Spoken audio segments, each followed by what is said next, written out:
Well, hey, Ge Holla, G dot Holla. Girl, Ge Holla. Shout mean to God here, man. Salute to you. Shout out to Ge Holla reaching. Shout out to Ge Holla. All y'all said entertainers, shout out my guy Ge Holla of My Celebrity Life podcast. It's your girl Cynthia Bailey from The Real Housewives of Atlanta, and I'm sending a shout out to Ge Holla. It's with you, so I'm going to begin. Welcome back, ladies and gentlemen. Right now we have this is, you're looking for some good Louisiana cuisine, and if a person was this cuisine, it would be this wonderful lady right here.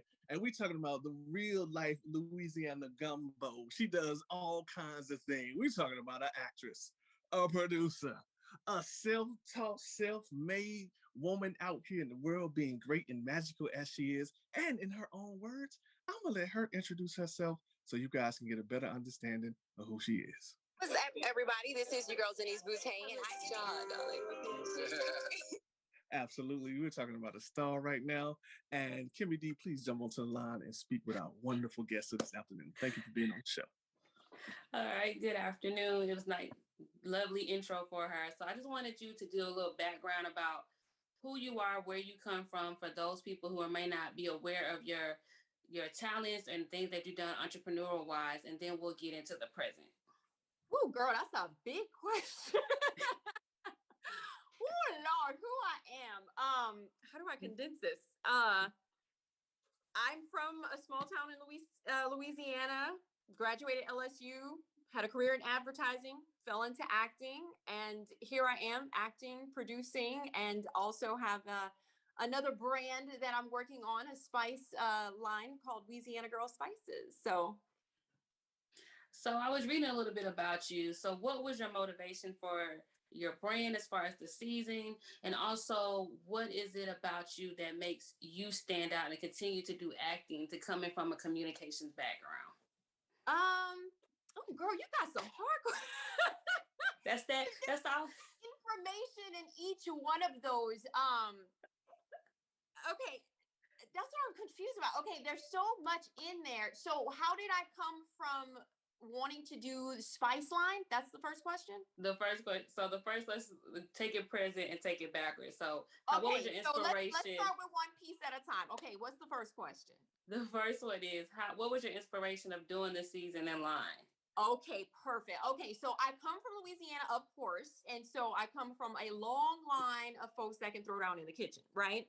Well, during the whole COVID situation, I was basically trying to find something to do with myself. And after I had my daughter, I was just like, what is my other passion? What can I do? I'm not auditioning right now and all this other stuff. So what is my other passion?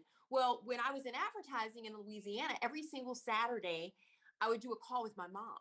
I would get homesick and I would be like, hey, mom, how do you make blah, blah, blah? She was like, okay, so go to the store, get this, that, and the other. I'd go and get that stuff. Saturday morning, we would get on a call together and she would take step by step through the process of making this dish. So I had never really cooked before, but in order for me to, cure my homesickness, I would talk to my mom and make all these comforting dishes. Well, that again took over whenever I had my daughter, and I was trying to find that comfort and way to reconnect with who I am.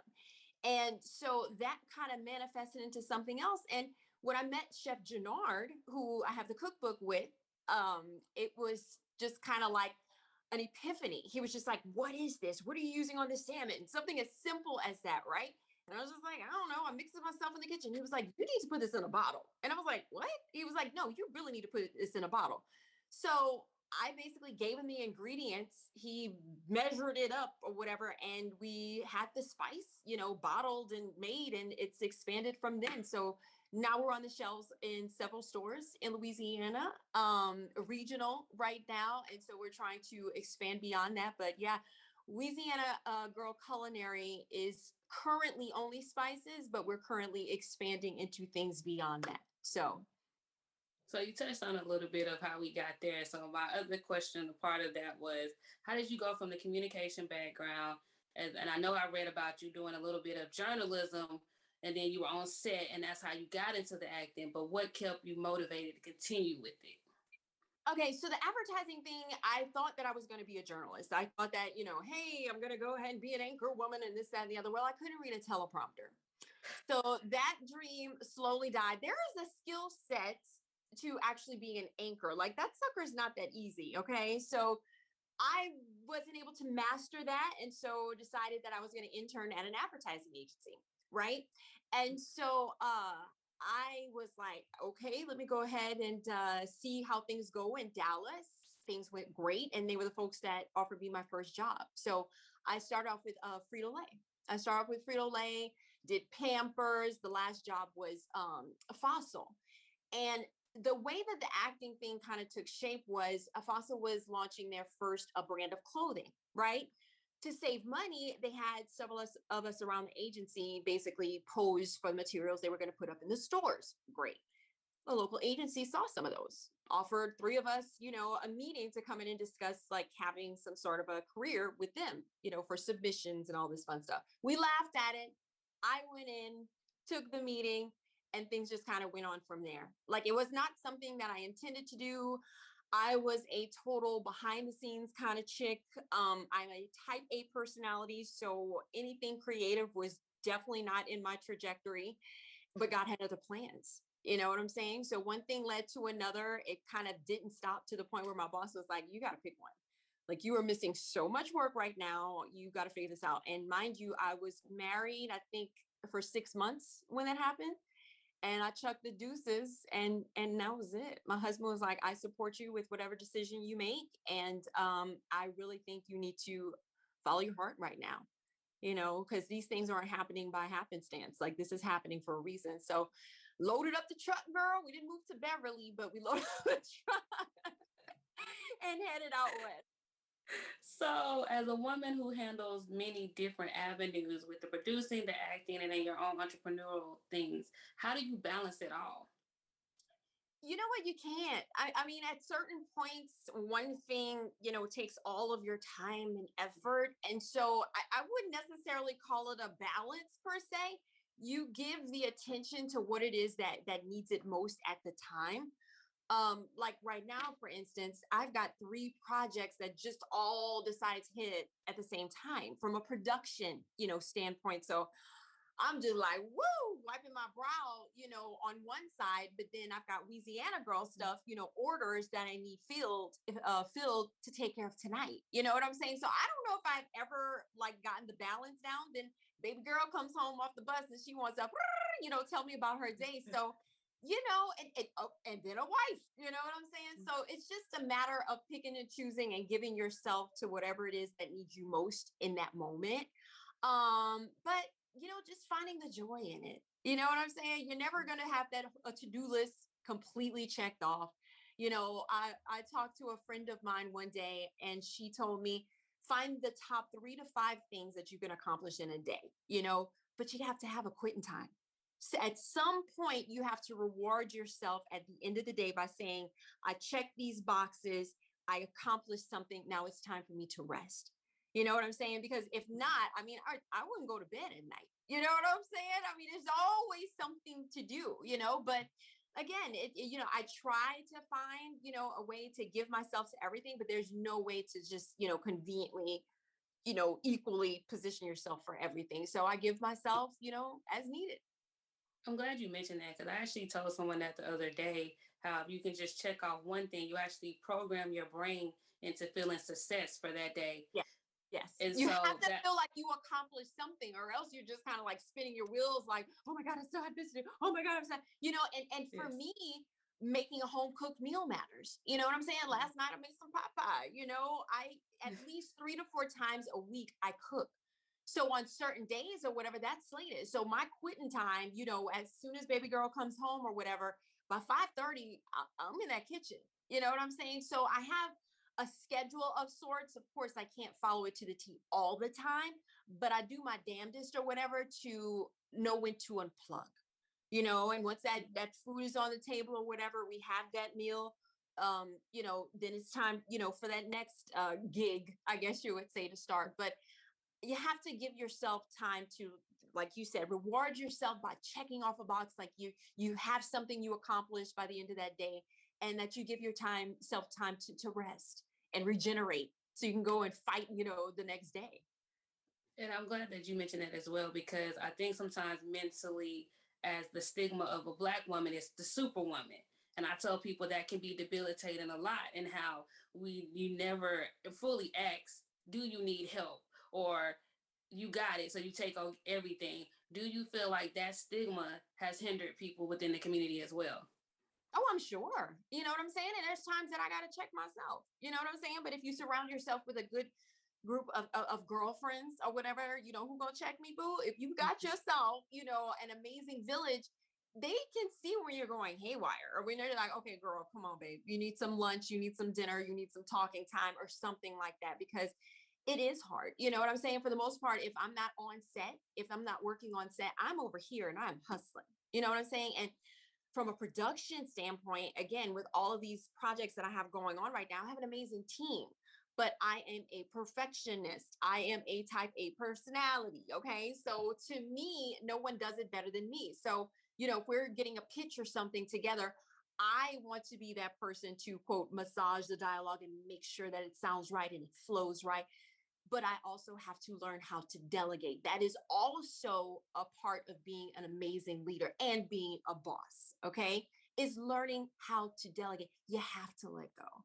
We can't do everything. We can't be all things to all people. So that is definitely a huge part of being a boss or whatever, is learning how to delegate and feeling comfort in the team that you have around you or whatever, to being able to trust them to help you guys make the dream work, So you mentioned these various projects that you're working on right now. What can you tell the public that you are working on, or what they can expect from you? You know what? The one I'm most excited about, I can't give too many details on, but it is going to be done at home. I have a dear friend of mine that I actually met when I did For the Love of Ruth. I don't know if you guys are familiar with that one, but it was a TV One movie they show every year for Easter with Gary Dourdan. It was just an amazing experience. So I met her on that set, Christine Swanson. She was also the one that did the Clark sisters. Phenomenal person, phenomenal director, right? And so when a person I actually worked with on Meet the Browns came to me and shared this idea with me because of where I come from, I was just like, oh my God, like it's written in the stars. See, that's the other part of my career. Nothing happens by happenstance. Like there's always a reason it presents itself. And when I look up, I'm like, oh, that's what you were doing. Like, that's my career. You know what I'm saying? I didn't choose to be here. He chose it. But what I did was I chose to take those little hints that he dropped and say, your will be done. You know what I'm saying? That's what you're calling me to do. As scary as this is, and as control freak as I am, this is not in my calendar. This was not according to my plan, but it was according to his. And so that's always been something I've been very, very aware of my entire life, my entire career. And so, like I said, so going back, that's one of them. We are also working on a series. We're working on a series right now and have a pitch coming up on that one. So I am praying very hard. But again, teamwork makes the dream work. I have an amazing group of, folks around me, including my manager that I've been with since day one. He and I, collaborate on everything. And the beauty of my manager, Jasper, is that he lets me have it. Like, he can do good with me. I can do good with him. He has no filter. If I'm slacking on an audition or whatever it is, he will call me out in 2 seconds, say, take this BS back to where you got it from and submit it like this. Like, he is no holds barred. And that's what I love about him. So when you have the proper team around you, you can make all these things, manifest. But again, let yourself rest. We're humans. We need time, to rest, relax, regenerate, That's cool. May I jump in for just a moment? I'm sorry, we have like 7 minutes left, so I don't want to take up too much of your time. We would love to also speak about with Master P. You're doing the new show called Unknown, which is a suspense horror thriller. Yeah. Tell us more about that. Unknown was something that I worked with Lazrael. He always pronounces it a certain way. And I'm just like, you know what? Your name is Laz. So Laz and I had worked together on Never and Again, and I had an amazing experience working on that with Jackie Long. And I think he realized, what my strengths were. I realized what his were. And so when he came and presented this project, I was just like, hey, let's do it. Let's go. Now, the only thing is, because again, I am a control freak. I need to have information. Okay. Laz was like, so here's your few, pages. Here's the scenes that you're inserted into, this, that, and the other. Okay, Laz, but what is this insert into? Give me the details on it. No. He was like, I want you to focus and concentrate. Okay, but Laz, I need the complete context in order to completely figure out how to interpret this character. He's like, Denise, just show up. Okay. And so when I found out that P was there, P was on set before I even got there. That's why I was like, okay, that's how a boss becomes a boss. Okay. He wasn't scheduled for, I don't know, an hour and a half later than whenever I got there. Okay. Dudes don't get in hair and makeup. We're the first ones to set. Right. So he was there. P was ready. P, that is just a sign of humility, and the fact that he was like, look, we're going to play ball. You ain't gonna look, you're not gonna make me look crazy, and I ain't gonna make you look crazy. Let's do this. And it was awesome. We worked, together on Never and Again. We're in a similar scene, but we really didn't get, time to interact much. I mean, they have me crying every day in scene. So I was trying to meditate and get my mind right for the next scene. But it was phenomenal. You know what I'm saying? He trusted me. I trusted him. There was this point, this is kind of funny. P is the boss man. Okay, imagine that. P's the boss. And so to kind of get a bigger rise out of him, because I'm the DA, I'm the district attorney, and you can tell there's something going on, between us. And, he's jugging at me, I'm jugging at him. I said, okay, P, listen, talk at me like I'm one of your artists that didn't pay you your money.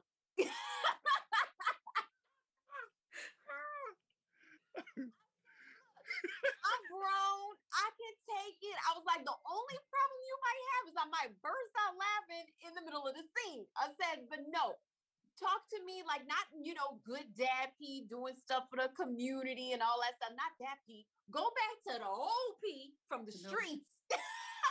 No limit, No. P. And I'm that chick that wasn't giving you your money. Now lay my ass up. So that was it. That's how we got the performance. And when I tell you he did just that, I was like, that's it. That's it. Let me tell you, you're amazing and dope. And this is coming out on Amazon. It's going to be the perfect horror, suspense thriller that gets inside of our minds. People to this day won't even say Candyman when the lights are off. I feel like this is where it's going. This was perfect. Releasing it for Halloween because everybody wants to be, quote, scared right now. Shoot, dude, I told you, I had a fraction of this thing. We were the cherry on top of this thing, okay? He had already built this, model before we came in on it, right? And I'm in the theater oh, Lord, oh, geez. I wasn't ready. I wasn't ready. If you want to be on the edge of your seat, seriously, this is a suspense on another level. If you want to be in that kind of a, mindset, by all means, Unknown is the thing you need to check out. It's crazy. And I couldn't put the pieces of the puzzle together. I was just okay, wait. And then all of a sudden, at a certain point, the pieces start interconnecting. I'm like, oh, that's what, oh, snap.